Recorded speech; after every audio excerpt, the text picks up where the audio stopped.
Uma boa noite a todos. Estamos aqui para fazer mais uma explanação a respeito de assuntos atinentes e relacionados ao Instituto Histórico e Geográfico de Jaguarão. Por ocasião das comemorações do seu cinquentenário, em 23 de novembro de 2016, Jubileu de Ouro, houve a ideia apresentada pelo confrade Eduardo Álvares de Souza Soares de ser criada uma comenda. E essa comenda recebeu o nome de Joaquim Caetano da Silva. Essa comenda serve para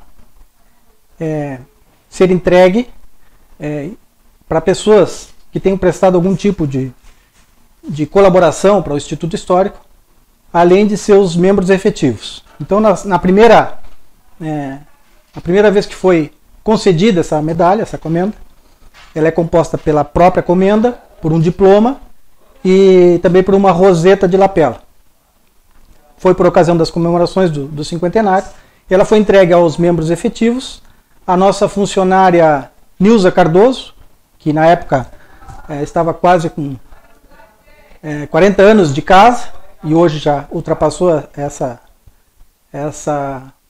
esse tempo, logicamente. Depois da pandemia, nós íamos até fazer uma homenagem a ela. No entanto, devido a esse interregno da pandemia, não foi possível. Esse evento ocorreu lá no Instituto Histórico e aqui nesta casa ocorreu a entrega da comenda à senhora Elizabeth Gonçalves Marques, esposa do Dr. Rubens Gonçalves Marques, que foi o prefeito da cidade por ocasião da fundação do Instituto. Ela estava enferma na época e a filha, Maria Cristina, que veio representá-la.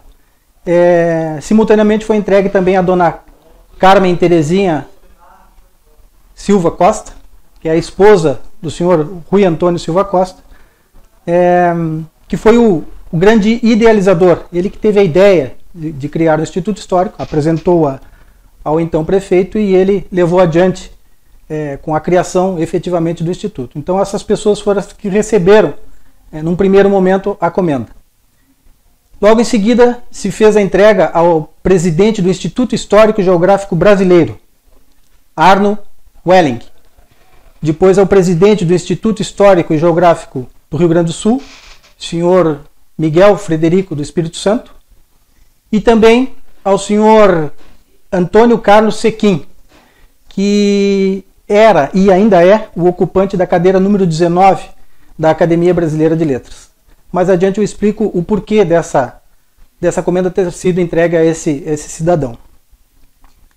A comenda reverencia um cidadão ilustre, jaguarense, Joaquim Caetano da Silva, que no meu ponto de vista é a pessoa mais proeminente de toda a história de Jaguarão. Nasceu em 2 de setembro de 1810, quando Jaguarão nem era freguesia ainda. Não existia nem a sede eclesiástica aqui em Jaguarão, motivo pelo qual ele foi batizado lá em Rio Grande, no dia 24 de novembro de 1810. Jaguarão o Brasil nem era independente ainda, faltava 12 anos ainda para que o Brasil se tornasse independente da coroa portuguesa. E ele permaneceu até os 15 anos de idade e depois foi estudar na França. Permaneceu de 1826 a 1837 lá na França, onde teve a oportunidade de cursar medicina e letras. Medicina ele fez na Universidade de Paris e letras na Universidade de Montpellier, no interior da França. Para ajudar a custear os seus estudos lá na França, ele passou a dar aulas de francês para os franceses. Aí a gente tem a percepção exata da magnitude, da capacidade desse cidadão.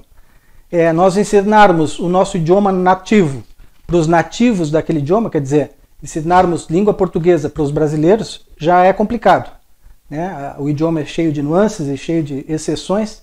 Agora imagina só o cidadão ensinar um idioma que não é o seu nativo para aqueles cidadãos que são nativos daquele idioma. É muito mais difícil, muito mais complexo. E ele teve essa grande capacidade. Ao permanecer na França, ele ingressou no Círculo Médico de Montpellier, na Sociedade Real de Medicina de Gand, na Bélgica, no Instituto de France e a Sociedade de Geografia de Paris. Então, todas essas entidades ele apresentou algum tipo de trabalho que mereceu o seu ingresso no hall de sócios de cada uma dessas entidades. Ao regressar ao Brasil, passou a lecionar no então Colégio Pedro II, que era o mais renomado do país, língua portuguesa, francês, retórica, grego e latim. Passaram-se os anos e ele acabou sendo reitor. Na época não se chamava diretor do colégio, era reitor, como se designa hoje os das universidades. Ele era o reitor do Colégio Pedro II. Também foi diplomata, foi o cônsul-geral na Holanda, em 1853, momento em que ele apresentou um trabalho defendendo uma parte do território brasileiro, que fazia fronteira com o Suriname, e desde então essa parte territorial passou a ser brasileira, e depois esse tratado de Palma foi ratificado pelo Barão do Rio Branco, tornando efetivamente esse território brasileiro. Em 1861 ele escreveu a sua grande obra, L'Oyapock et l'Amazon, o Oiapoque na Amazônia. Ele defendeu a tese do uso possidet solis, quer dizer, que tem posse da terra aquele que faz uso dela. Então, baseado nesses estudos, a obra foi totalmente escrita em francês. Nós temos aqui no Instituto Histórico a obra dele, um exemplar, são 2 volumes bem espessos. E agora, no ano de 2016, se eu não estou enganado, o Senado Federal promoveu a tradução dessa obra e editou o livro em português. Nós temos também uma edição da obra na língua portuguesa. Então esses 4 volumes, 2 em francês e 2 em português, estão lá conosco no Instituto Histórico. Então, baseado nessa obra, o Barão do Rio Branco, José Maria da Silva Paranhos Júnior, defendeu, quando ministro das Relações Exteriores, o litígio fronteiriço que tinha com a Guiana Francesa e o hoje Estado do Amapá, antes território do Amapá. Então, baseado nos estudos do Joaquim Caetano, ele conseguiu angariar cerca de 100 mil quilômetros quadrados, correspondente a quase 60% do território do Estado do Amapá, para o Brasil, apenas defendendo, no verbo, sem disparar um único tiro. Foi um tratado arbitrado internacionalmente pela Inglaterra, e isso efetivamente, esse território efetivamente passou a ser brasileiro. Coincidência, quando eu escrevi o livro sobre as ruas de Jaguarão, a rua que nós temos aqui em Jaguarão, que homenageia ele, Joaquim Caetano da Silva, ela vai até a Praça Doutor Alcides Marques, e depois ela tem a continuidade em direção à ponte, com o nome de Barão do Rio Branco. E foi uma mera coincidência. Aquilo que a história já tinha unido lá no passado, as ruas de Jaguarão também promoveram essa união. A mesma via, ela passa a ter os 2 nomes dessas grandes figuras. No Brasil também foi inspetor-geral da Instrução Pública, a partir de 1863, que hoje corresponde ao cargo de ministro da Educação.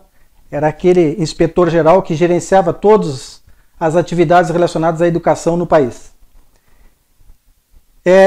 Também, baseado nos seus estudos, a geografia passou a ter o status de ciência no Brasil através de um estudo, de uma apresentação elaborada por ele, que acabou reconhecendo a geografia como uma ciência.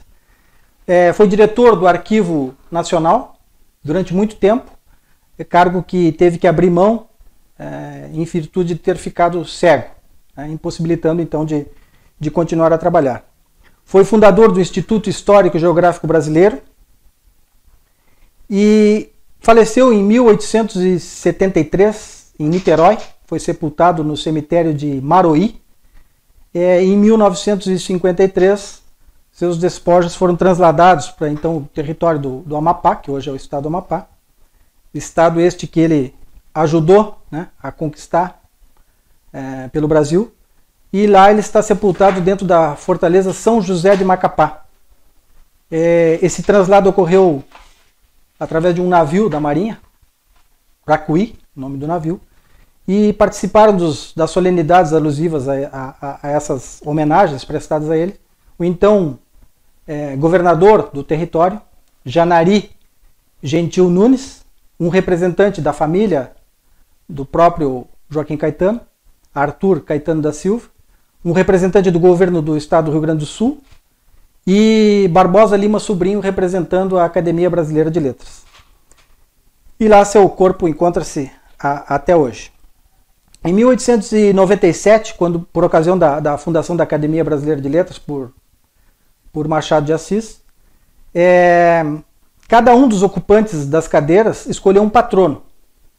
E para a cadeira, são 40 cadeiras, e para a cadeira número 19, foi escolhido então Joaquim Caetano da Silva como patrono da cadeira número 19 da ABL. Só para termos uma ideia do status das pessoas que foram elencadas para serem os patronos das cadeiras, eu vou ler aqui a lista de alguns nomes apenas, que estão no mesmo nível de Joaquim Caetano, haja visto que ele também foi escolhido para ser patrono. Os escritores Casimiro de Abreu, Álvares de Azevedo, Castro Alves, Gonçalves Dias, Hipólito José da Costa, que é o patrono da imprensa brasileira, José de Alencar, Raul Pompeia e o Visconde de Rio Branco, o pai do Barão do Rio Branco. Então aí a gente tem uma noção exata do reconhecimento a esse cidadão jaguarense por ocasião da fundação da Academia Brasileira de Letras. Após a sua morte, então, ele foi homenageado com a rua, aqui em Jaguarão, com a escola, era a escola elementar de Jaguarão, passou a denominar-se Escola Estadual Joaquim Caetano da Silva, em 1936. Também recebeu a denominação uma rua lá em Oiapoque, no estado do Amapá. Então, baseado em toda a Sociedade Cultural Joaquim Caetano da Silva, também, que proporcionou, algum tempo atrás, a inserção da Universidade Católica de Pelotas no contexto educacional aqui em Jaguarão, quando não dispunhamos ainda de curso superior aqui na cidade. E lá também, no estado do Amapá, também tem a Sociedade Cultural Joaquim Caetano da Silva, não tem vínculo nenhum com a daqui, mas existem nos dois locais. Então, baseado em toda essa síntese histórica feita do ilustre jaguarense Joaquim Caetano da Silva, nós temos a real dimensão do grande valor desse cidadão jaguarense, reconhecido não só no cenário local, regional, como também no cenário nacional, bem como, por que não, internacional, visto que ele foi embaixador, na época era cônsul-geral a denominação que se dava, mas foi embaixador na Holanda, onde pôde angariar alguma parte do território também brasileiro, e fez parte de várias sociedades lá no território europeu.